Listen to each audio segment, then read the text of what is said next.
Bien, inicia nuestra segunda hora hoy conversando con Claudio Fermín sobre política, sobre lo que está ocurriendo en la coyuntura geopolítica con estos despliegues militares en el Mar Caribe, que bueno, se enmarcan dentro de, como mencionábamos en la parte anterior, un mundo que está en conflictos. Europa tiene sus propios conflictos, que algunos son conflictos armados, lo vemos en el este de Europa, otras regiones del mundo también están en un conflicto significativo. Venezuela y todo nuestro continente, de alguna manera, salvo algunos casos puntuales, caso Ecuador con algunos conflictos armados, caso Colombia, es una región en paz, ¿no?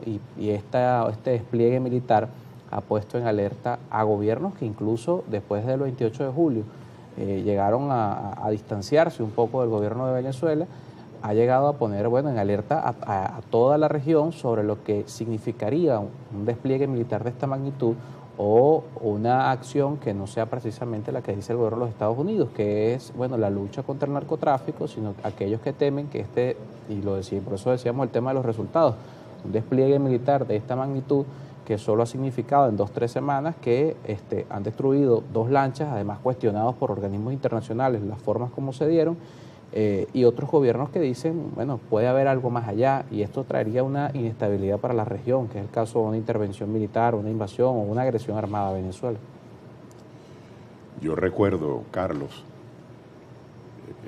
algo difícil a veces de comprender, pero recuerdo que cada vez cuando había un conflicto armado en el Medio Oriente, que han sido en las últimas 6 décadas, pues recurrentes, pero cada vez que se presentaba una guerra, una miniguerra, una confrontación armada, digo miniguerra en el sentido de que fuese fugaz o solo entre 2 actores, en Venezuela no faltaba gente que ponía buena cara, porque pensaban con cierta razón que a cada vez que se presentaban estos conflictos armados, pues iba a entorpecerse la producción de petróleo o el transporte de petróleo en esos países productores del Medio Oriente. Iba a generar un incremento en el precio. Eso iba a generar un incremento en el precio e iba a favorecer no solamente el precio, sino que iba a favorecer la condición de proveedor seguro que Venezuela siempre ha tenido. Entonces existía como ciertas alegrías de tísico, ¿no? Como cierto contento por el mal de otros cada vez que había un problema para que aumentara el precio.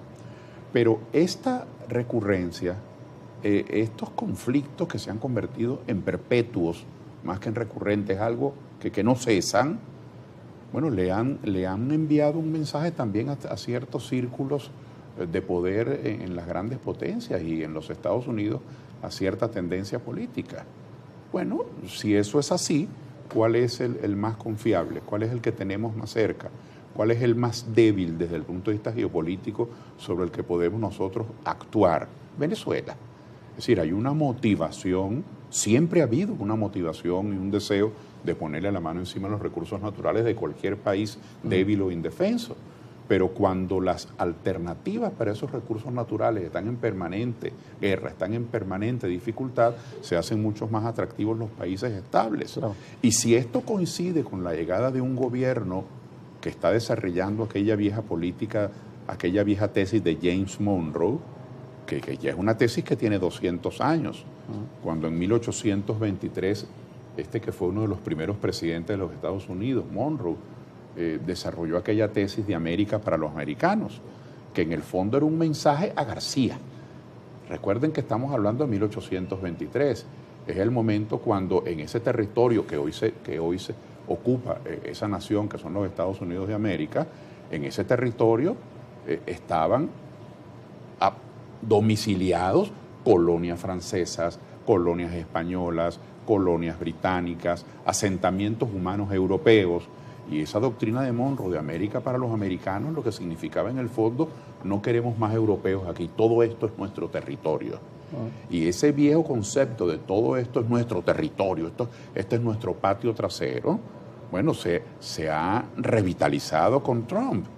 Todo lo que tiene que ver con Canadá, lo que tiene que ver con el Golfo de México y la apropiación de ese nombre, lo que tiene que ver con el Canal de Panamá, lo que tiene que ver con el Caribe y con Venezuela. Es decir, algunos pudiesen pensar de manera inocente o ingenua que esto es algo, vamos a decirlo, contra Nicolás Maduro o contra el gobierno de Venezuela o contra Venezuela. Sin duda lo es, pero lo es inserto en una estrategia mayor.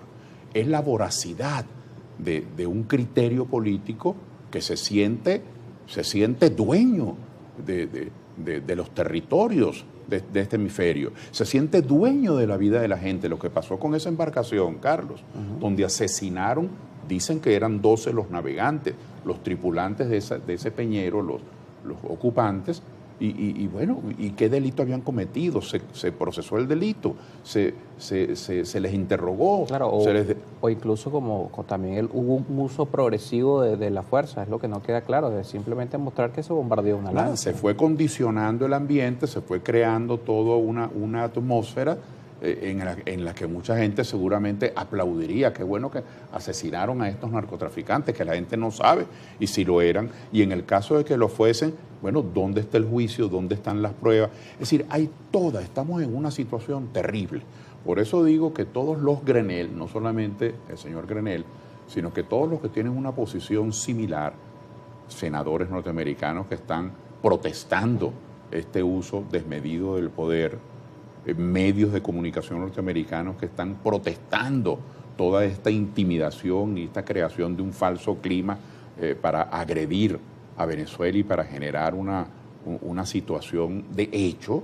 Bueno, todo esto tiene que tener un impacto particular en el país. Si se está produciendo este asombro por parte de estos sectores, ¿cómo no se va a producir este asombro en Venezuela? Por eso tiene mucho sentido esta Comisión por la Soberanía y la Paz, en la que se congregaron empresarios, comunicadores, cultores, artistas, religiosos, para defender la soberanía de Venezuela. La soberanía de Venezuela es algo importantísimo, es la premisa de donde todo arranca. Hay personas, y quiero aprovechar estos minutos para destacar eso, que no le brindan mucha atención a la soberanía. No la consideran importante de ninguna manera, no la determinan, no la perciben. Cuando uno habla del bloqueo y del daño que le ha hecho el bloqueo a Venezuela, que ha interferido con nuestro libre comercio, Venezuela tiene derecho al libre comercio de sus productos como lo tiene en cualquier país, que nos ha prohibido vender nuestro petróleo y nuestro gas, que nos niega el derecho a refinanciar la deuda externa, que ha perjudicado al empresariado venezolano. Es quizás el más perjudicado porque no tiene ni siquiera los mecanismos de defensa que tiene el Estado venezolano. Uno le habla del bloqueo y de las sanciones a algunas personas y te ven casi que como con lástima, como diciendo, qué necio es cuando aquí no hay sanciones, aquí no hay bloqueo, eso no tiene ninguna importancia. O hay gente que cuando se habla del tema de las sanciones reduce la respuesta de, bueno, ¿y cómo importan camionetas de alta gama? Y el tema de las sanciones es más complejo que importar vehículos. Por eso, entonces la narrativa de la confrontación total ha captado incondicionales. Y hay gente que repite como loros, de lado y lado, aquí todo está perfecto o aquí nada sirve. Esas son las teorías del todo o nada. Entonces tenemos en el campo pedagógico, en el campo político, en el campo comunicacional, un reto muy grande por delante, que es sembrar conciencia de la importancia de la soberanía y luego, no solamente sembrar conciencia de la importancia de la soberanía, sino ejercerla. Pero la tiene que ejercer el país todo. Por eso se están instalando en los estados estas comisiones regionales de soberanía y paz que no tienen una atribución, una fuerza presupuestaria o jurídica, pero es un estado de conciencia, es un estado de coincidencia política y hay que buscar aliados.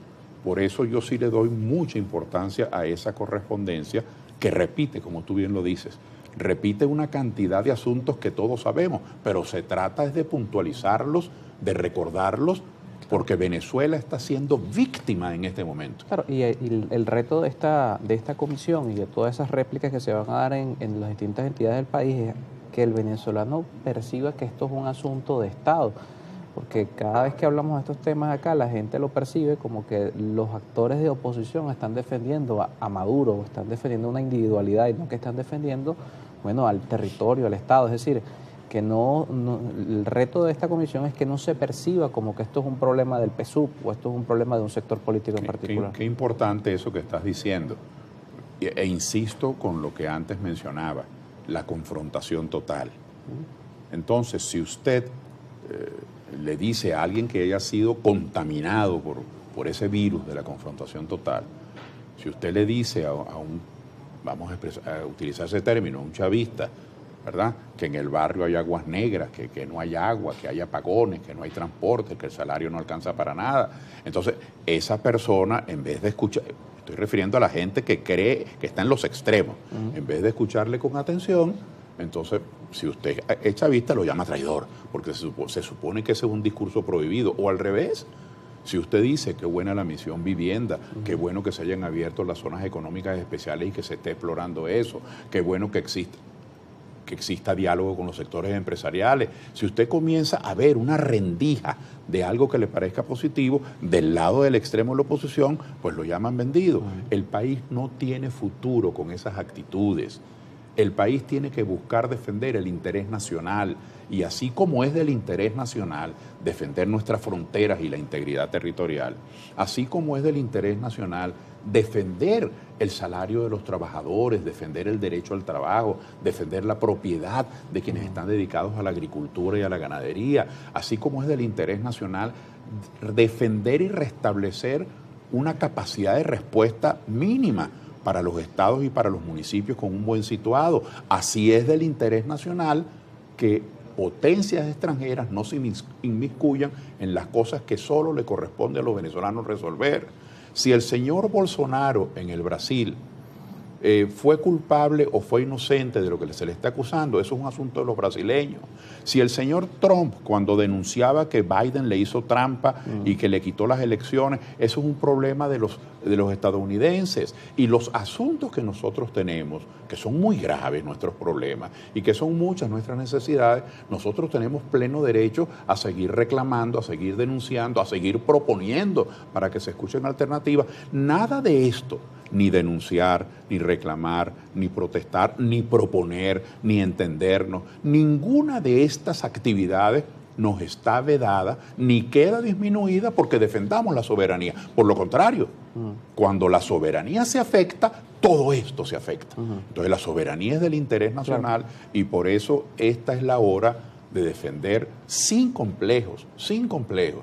Si usted es una persona que proteste o que denuncie porque se le debe un dinero, porque no le alcanza el salario, porque los hospitales no tienen insumos, usted no tiene por qué callar, pero usted no puede estar poniéndole una vela a cada santo para que a Venezuela le invadan o para que la gobierne una potencia extranjera o para que se le maneje desde élites económicas del extranjero. Usted tiene el deber y tiene el derecho de defender la soberanía. La soberanía es un patrimonio de todos, no es un patrimonio de quien circunstancialmente está en el gobierno o a quien circunstancialmente se quiera atacar. Mucha gente incluso cree, Carlos, permíteme esta ñapa, no solo 10 segundos, mucha gente cree que estos ataques de Trump o de Rubio son contra Nicolás Maduro o contra Diosdado Cabello o contra Jorge Rodríguez o contra Delcy.